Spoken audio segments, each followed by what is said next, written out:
Ladies and gentlemen, and boys and girls, you are watching yet another episode of Eric Lima Shenanigans of 1977. It's Friday night, and you know what that means. It's time for your WWE, SmackDown, and NXT Level Up Event Center Wrestling Report. And now here's the man to give you that report, Mr. Eric M. Lima. Thank you very much, Mr. Announcer, sir. Well, hello there, everyone. Welcome to yet another episode of Eric Lima Shenanigans of 1977. Episode 1703. Today's Saturday, the 28th of September 2024, 1:33 p.m. Before we get to talk about what happened last night on SmackDown, I got some news. And as you guys know, I've been working at the Dartmouth Mall for a total of 30 years, almost 30 years altogether, but 15 of them over Ruby Tuesday and 14 of them over 14 and a half years over at the Dartmouth Mall, but it's for the housekeeping crew. Just found out this morning as I was leaving from work and going to head home. A coworker of mine that was supposed to come in at 11:30 this morning ended up passing away. I found out from another worker who worked in the mall, in the restaurant, the only restaurant in the mall, Rayoni's at the time. She explained to me what happened. I'm not going to get into any of the gory details and all that, unfortunately. And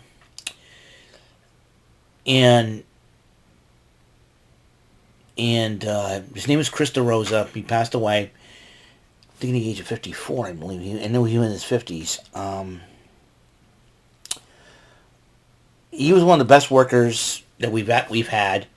One of the nicest guys you get a chance to talk to. I mean, I always talk to him about reminiscing about some of the stores that used to be here and be at the mall, I should say. And we talk about how his father worked at the mall they had a pipe den, and we used to come to the mall when he was little.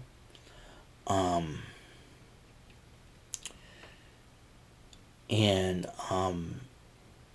passed away all of a sudden.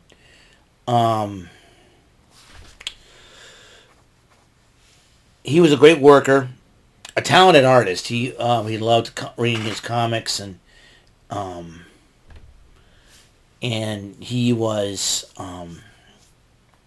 one of the best workers I ever worked with, and it was really sad that he passed away. So it'll be very, very strange not be able to work with him anymore. So I mean, it's been a tough year for us housekeepers over at the mall. I mean, we lost a couple coworkers. One quit. The other, we don't know what happened. They wouldn't tell us anything. Something was really, really wrong. And now I think this is the first employee with the housekeeping crew under the SMS banner that recently passed away, and it's gonna be tough.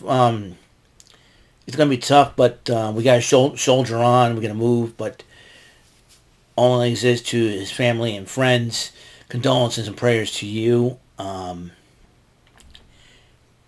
Chris, I will miss you. You were one of a kind. You were a good guy, and I'm going to give you a Shenanigans salute. We miss you. I'm going to miss you, and I know you're at a place where no harm can come to you now.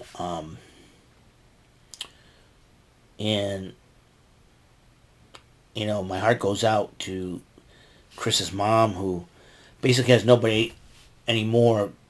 Her husband, aka his father, passed away a few years ago, but now he passed away, and it's going to be a difficult time.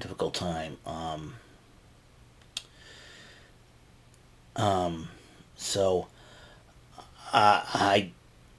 like I say, I'm at a loss for words. I was kind of shocked when one of the security guards told me. So to Chris DeRosa, I'm going to miss you, my friend. Rest in peace. That's all I got,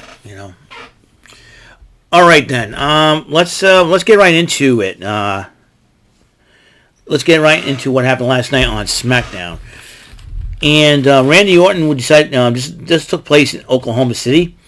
Randy Orton addresses the crowd in Oklahoma City about the Cody Rhodes Roman Reigns situation. And as you know, next Saturday, Roman Reigns and Cody Rhodes will join forces as they try to take care of this rogue bloodline. The team of Solo Sikoa and Jacob Fatu, the Samoan Werewolf. And then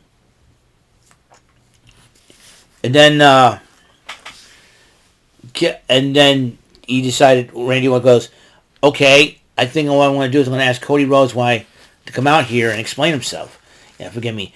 I just got done, I took a shower just as soon as I got home. And when I shaved a delicate part when couldn't stop. So there was a part where it kept bleeding, and when you have a razor blade, I think it's hit a mole or something. But anyways, so there's that. So Kevin Owens, Cody Rhodes comes out to respond to Orton's questions and to explain himself, say, hey, we got to defeat the bloodline and all that. And Kevin Owens comes out to talk to Rhodes and Orton about that. So as soon as, let's say, a word, the bloodline comes out and says, hey, listen, you can't beat us. You can't beat us with them. They let you down. So anyways, no pun intended, but Cody Rhodes has been caught between a rock and a hard place when it comes to the bloodline, because he had to join up with someone who used to be part of that bloodline, but he was ousted. And unjustly so. Unjustly so. He was ousted by Solo Sikoa. And so Kevin Owens says, you know what? Let's do it. Let's have a tag team match. And then he says, there's three of us, but then Kevin Owens says, nah, it's just going to be me and Orton against those two, if you don't mind. And Cody Rhodes is like, okay. And Nia Jax is upset with Tiffany Stratton. She said she was looking forward to getting one of those, either Bayley and Naomi, out of SmackDown, and she was demanding answers from Tiffany Stratton, grabbing her by the throat. And he said, you know what? If this doesn't end well, it's not going to end well for you. And Tiffany Stratton, I think she's ready to snap. And believe me, it'll only be one of these days that Tiffany Stratton is going to cash in on Nia. Probably get back at Nia. Speaking of Tiffany Stratton, here's an interesting story. I think I read an interesting report that the reason why Giovanni Vinci had to be punished when he made his debut a couple of times, come to find out that Ludwig Kaiser was complaining to the brass because Giovanni Vinci was flirting with Tiffany Stratton, his girlfriend. I'm like, oh boy. And so that's what happened. That's why Giovanni Vinci have been losing a couple of matches because of that reason. Crazy, isn't it? And so they had a number one contenders match. Bayley did win the matchup. So there's that. And Andrade was talking to LA Knight, and he said, a real man shakes hands, but you didn't shake my hands. You lost my respect. And Carmelo Hayes blindsides Knight, right? And then the sixth match happened between Andrade and Carmelo Hayes. Hayes wins that one to tie it up. And, but LA Knight did show up to attack Hayes during the matchup, but that didn't deter Hayes, and Hayes ended up hitting Andrade.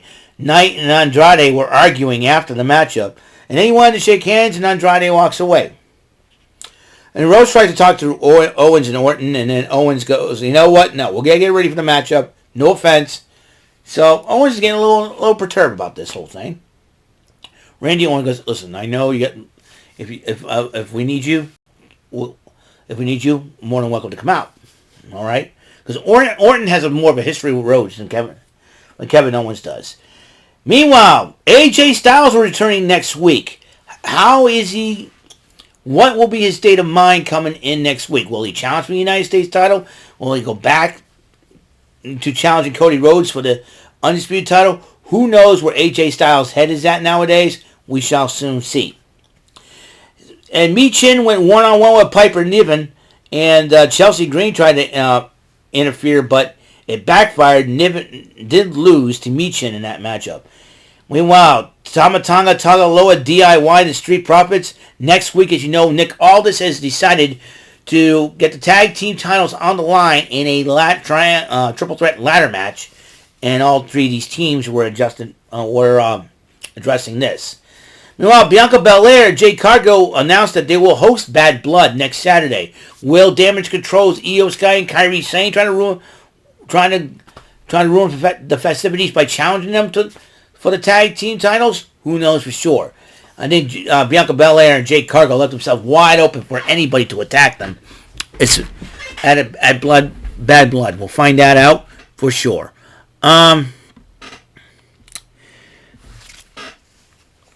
So Bayley was talking to Naomi, and Naomi was a little upset, but then they say, you know what? After we get done with Nia Jax, I'll give you first shot, and she goes, go right ahead. And then Tiffany Stratton was talking to Naomi, and then Naomi's, I'll talk to Aldis to see if you and I can have a match next week.